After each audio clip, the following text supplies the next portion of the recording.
I spat out my coffee when I looked out the window. There in my driveway were 5 massive shipping containers blocking my garage completely. My car was trapped inside. I had a meeting in 40 minutes, and now I was stuck. "What the heck is this?" I shouted to no one. I rushed outside in my bathrobe and slippers, still half asleep, trying to process the sight in front of me. These were not small containers. They were massive, rusty blue metal boxes stacked nearly to the second floor of my house. I turned to see my neighbor, Diane, standing in her yard watering her plants, a smug smile on her face. She wore her usual beige pants, a crisp white blouse, and that obnoxious gold HOA president pin she never took off. "Morning, James," she called too cheerfully. "Quite the surprise, isn't it?" I stormed toward her, pointing at the metal wall blocking my driveway. "Did you do this? How am I supposed to get to work?" Diane slowly put her watering can down, like she was enjoying every second of this. "The Pinecrest Gardens HOA voted last week. These containers are being stored here temporarily. We sent notices to everyone." "I never got any notice," said, checking my phone for missed emails. "Nothing." "Well, that's strange. Everyone else received theirs." Diane shrugged. "Maybe check your spam folder. Anyway, it's just for a few months." "Months?" I could feel my voice crack.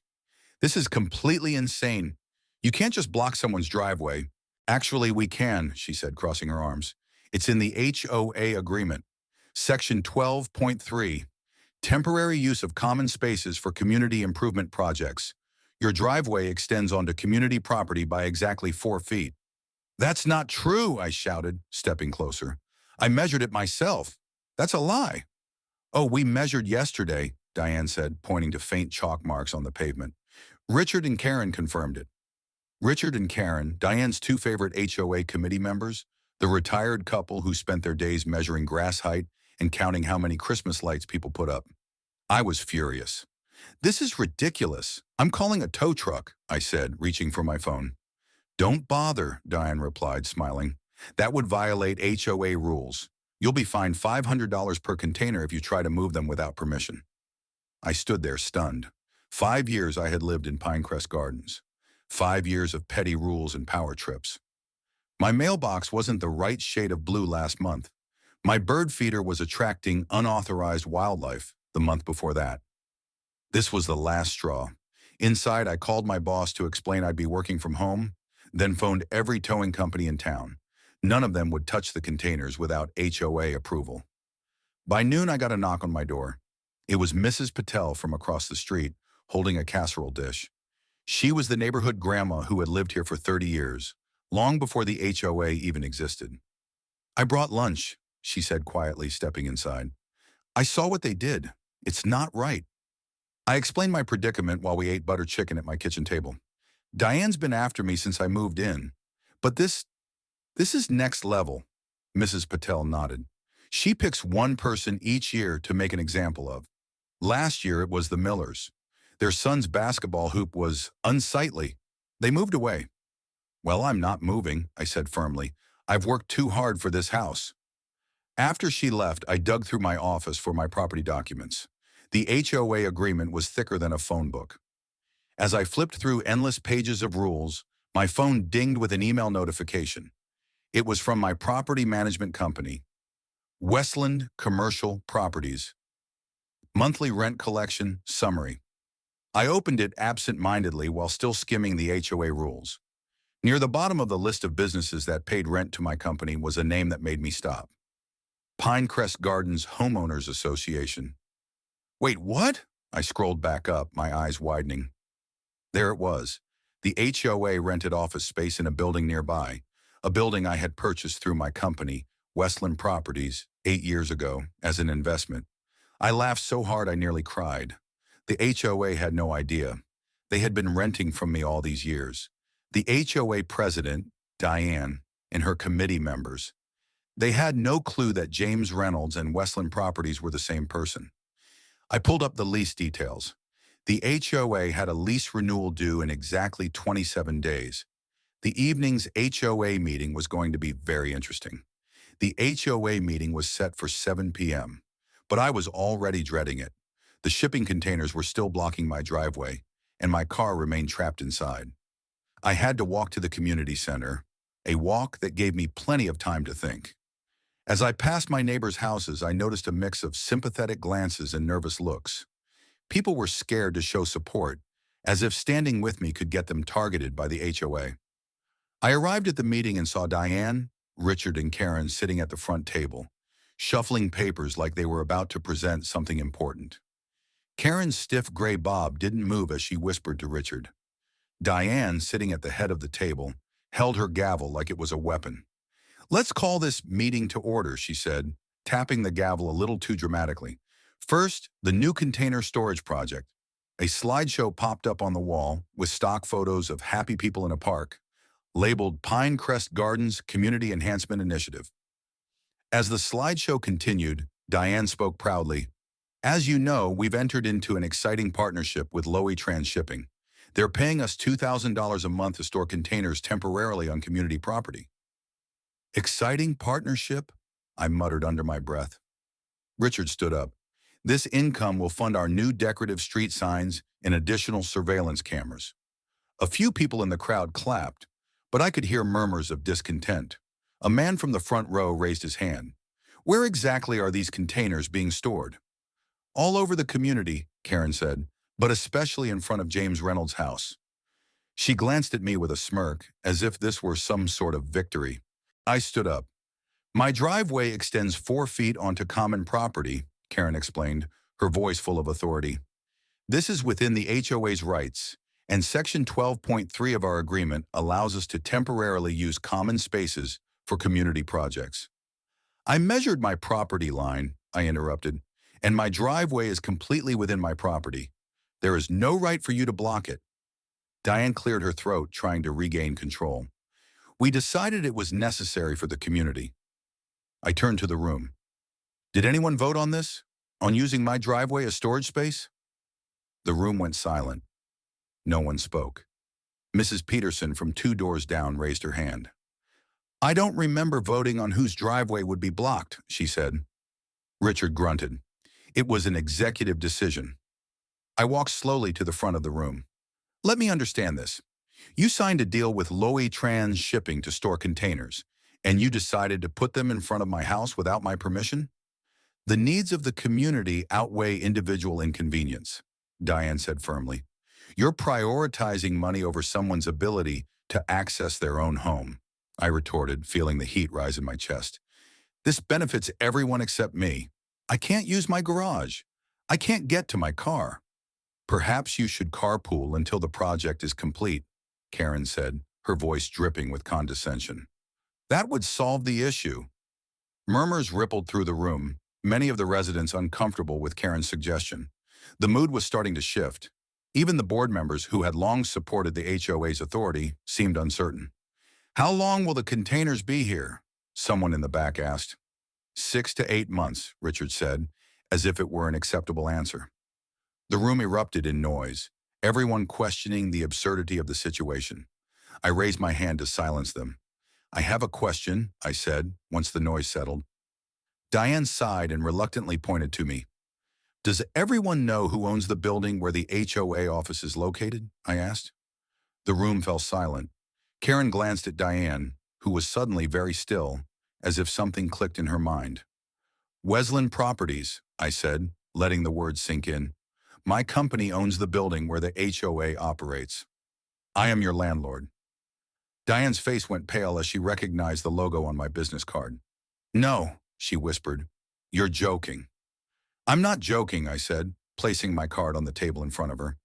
"I own the building, and you've been renting from me for the past 8 years." The room went deathly quiet. Diane picked up the card, her hand trembling. Karen, too, was staring at the card in disbelief. "This meeting is adjourned," Diane said suddenly, her voice cracking.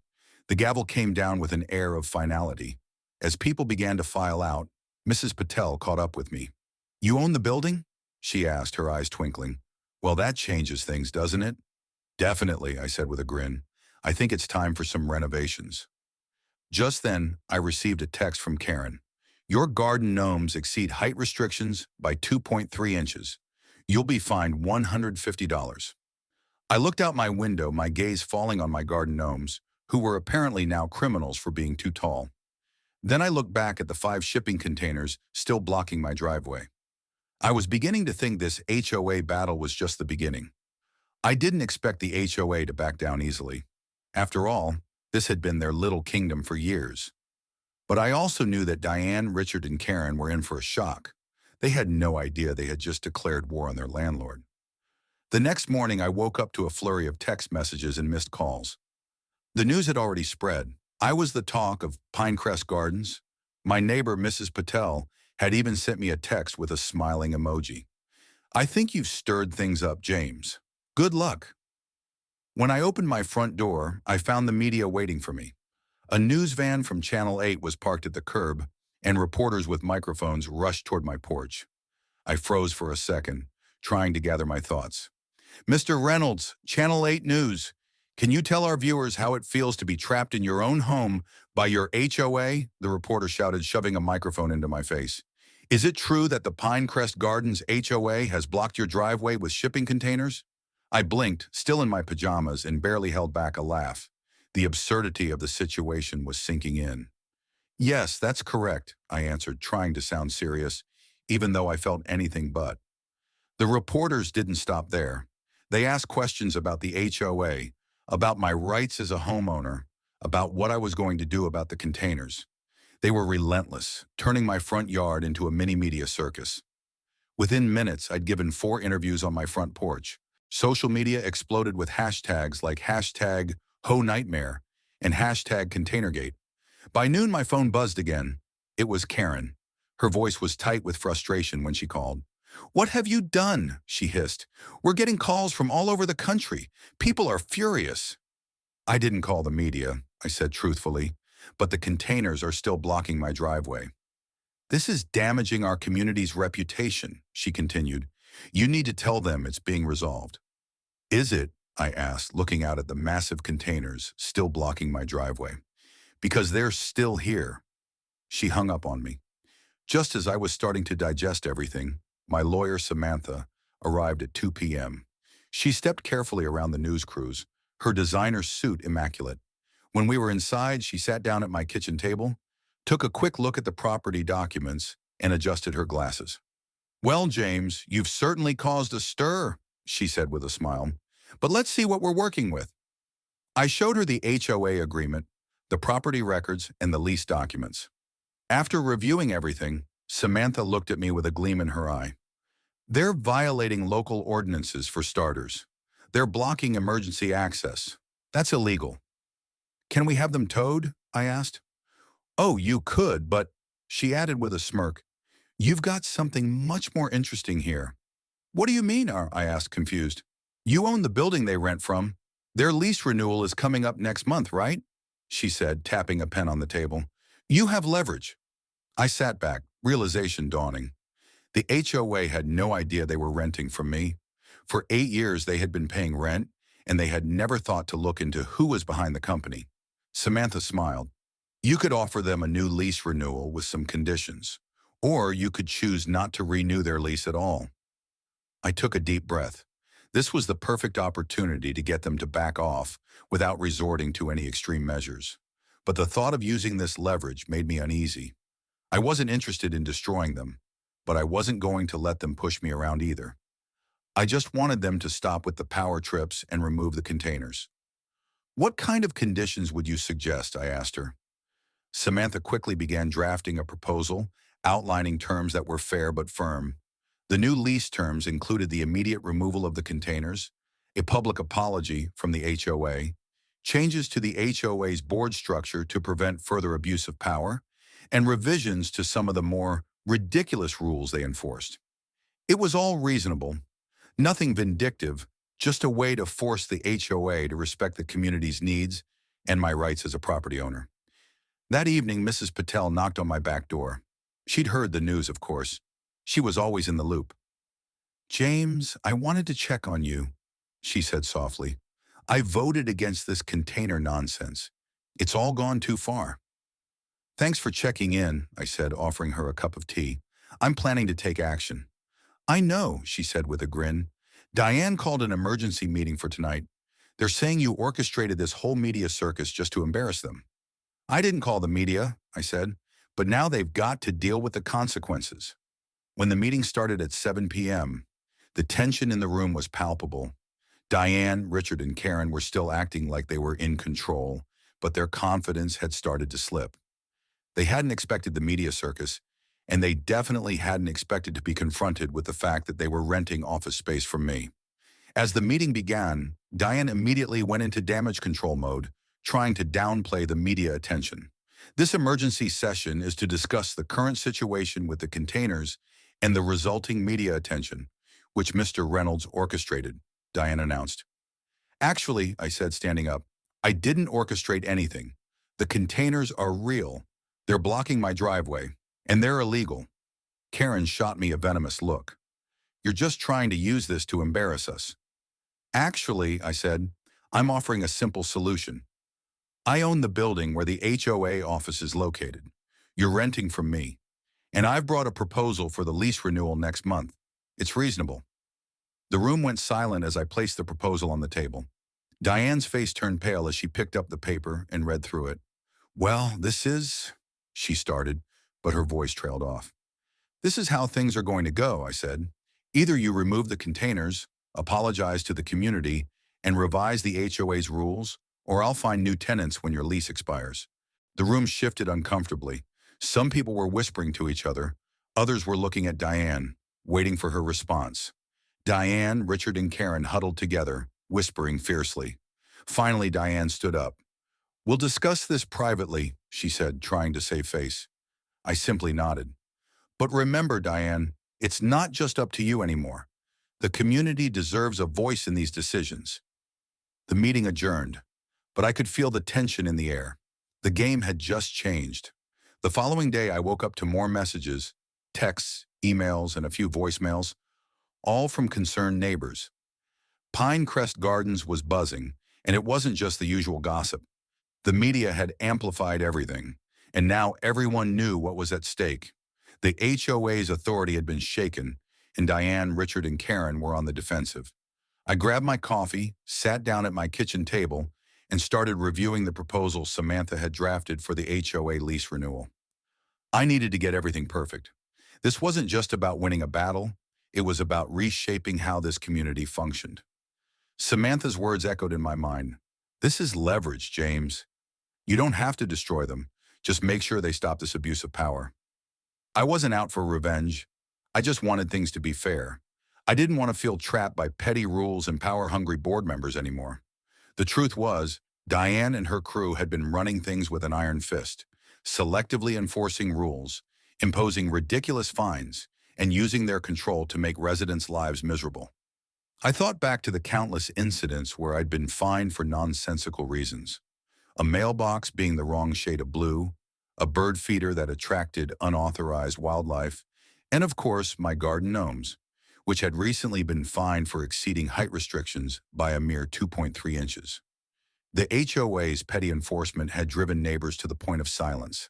People were afraid to speak up, afraid of being punished for the smallest infractions. But now everything was different. After the meeting, I had received texts from more neighbors, many of whom were frustrated by the board's actions. They felt that change was long overdue, and I wasn't going to let this moment slip by. By 2 p.m., I was meeting with Samantha again. She'd arranged for a surveyor to come out and verify my property boundaries once more, to make sure we had irrefutable evidence that the HOA had been wrong about the containers blocking my driveway. As we went over the final draft of the lease proposal, I noticed a text from Mrs. Patel. Diane and Richard are making a deal with Lowy Trans to move the containers, but I think they're trying to buy some time. Watch for new drama at tonight's meeting. I sighed. The fight wasn't over yet. When evening came, the media circus had already started. News vans lined the street, reporters stood with cameras on tripods, and helicopters hovered overhead. The whole neighborhood seemed to be watching as I walked toward the community center. Neighbors were standing on their porches, peeking out from behind windows, and the tension in the air was palpable. Inside the meeting room, the usual suspects were sitting at the front, Diane, Richard, and Karen. But today they seemed different, nervous, defensive. Diane's usual composed demeanor was cracking. She fidgeted with her gavel, and Richard kept glancing around the room like he was looking for an escape. I took my seat in the back, glancing around the room at my neighbors. Some were already whispering about the containers, while others were speculating on how the board would respond to the pressure. Mrs. Patel waved to me from across the room, her eyes twinkling with mischief. Diane called the meeting to order. This emergency session will address the ongoing issue with the containers and the media attention that has arisen. She hesitated, glancing at Richard. We'll also discuss our partnership with HOA Transshipping and how to move forward with the containers. Richard stood up and began speaking. We've secured a contract with HOA Transshipping to temporarily store containers on our property. It's generating income for the community. We'll use the funds for new street signs and additional surveillance cameras. But as Richard spoke, I saw the looks of unease spreading through the room. Neighbors were no longer blindly agreeing with everything the board said. Mrs. Peterson raised her hand. Is that all the containers are for? Street signs and cameras? Diane cleared her throat, avoiding eye contact. Yes. As we've explained before, this project will benefit the entire community. It's temporary. I stood up, not willing to let this go on any longer. This isn't just about containers, I said, my voice calm but firm. It's about the way this community has been run. For years, the HOA has imposed arbitrary rules, fined people for minor things, and allowed a small group to make decisions without involving the residents. I've been a part of this community long enough to know that it's not working. This is a democracy, not a dictatorship. The room grew quiet. A few neighbors nodded in agreement. Even Diane seemed to hesitate for a moment.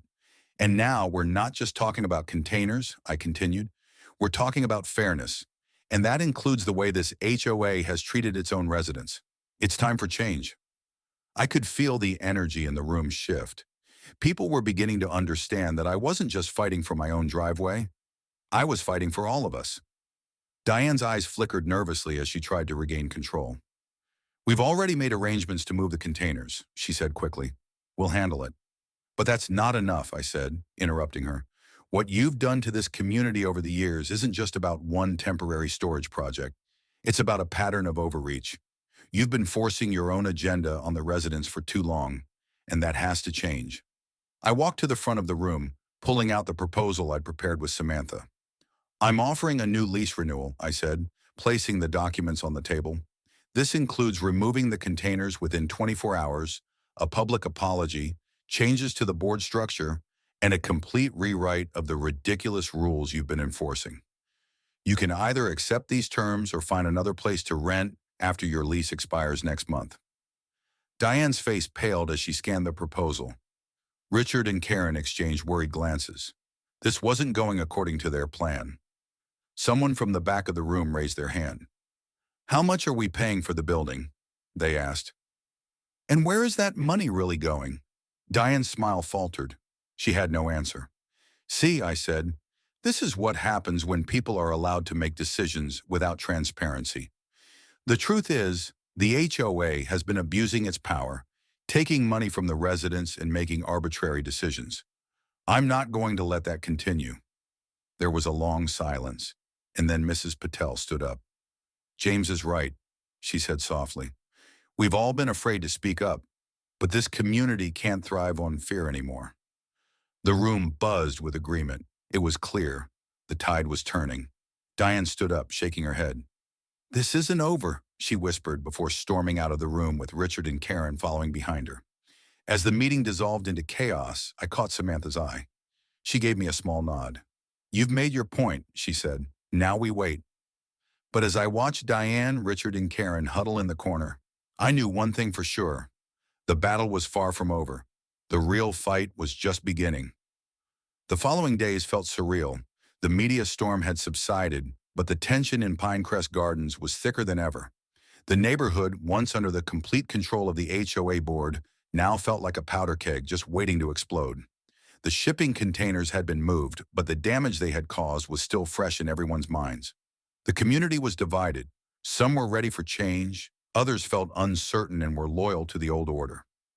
I was sitting in my living room one afternoon, trying to catch up on work and put the events behind me, when my phone buzzed. It was a text from Mrs. Patel. Diane is calling another emergency meeting tonight at 7. She says she's going to make an announcement about the containers and the lease. Be ready. I sighed. I had a feeling this wasn't going to be the last time the HOA tried to save face. As evening approached, I walked to the community center again, this time feeling more prepared than ever. This was no longer just about the containers or about my driveway. It was about the future of Pinecrest Gardens. The board's grip on the community was weakening, and I was determined to make sure the right people took control, not those who had abused their power for so long. When I arrived at the meeting, I noticed that the usual crowd had gathered, but there was a new energy in the room. People were standing in small groups, talking quietly. Mrs. Patel waved at me from across the room, and I nodded.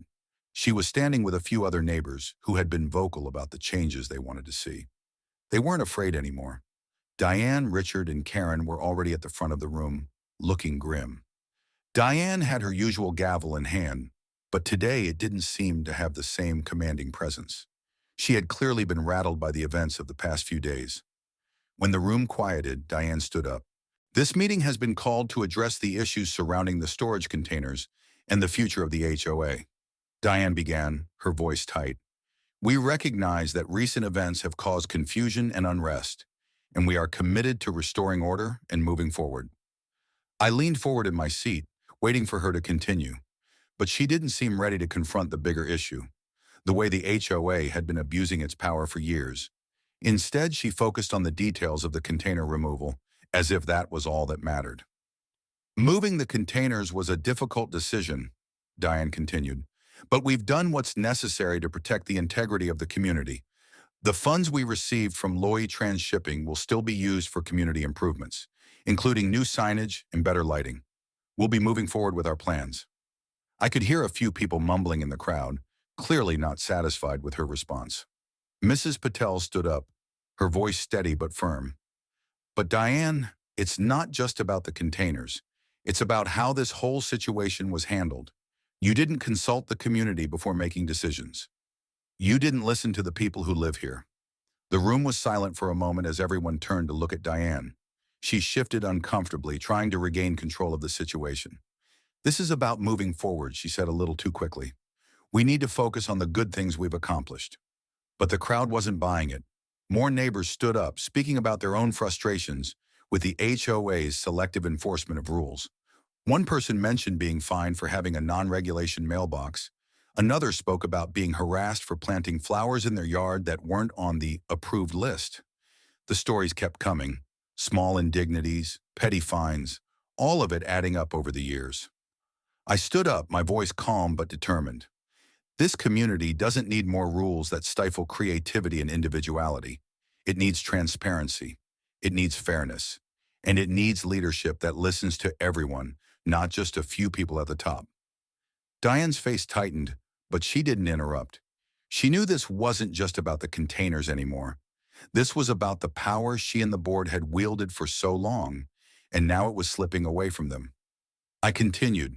I've already made my proposal for the HOA's lease renewal, and I'll say it again. If the board doesn't accept the terms of that proposal, I will find new tenants for the building.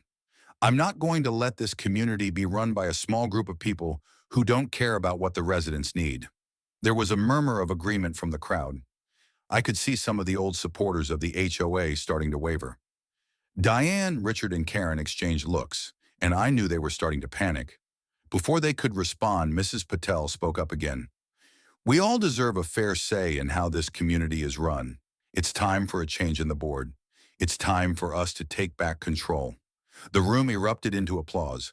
I looked around at my neighbors, people who had been too afraid to speak up for so long, people who had endured years of unreasonable fines and absurd rules. But now they were ready for something different, something better. Diane slammed the gavel down, her face pale and angry. This meeting is adjourned, she shouted, standing up and storming out of the room, Richard and Karen close behind her. The room buzzed with excited chatter as people began to gather in groups, discussing the next steps.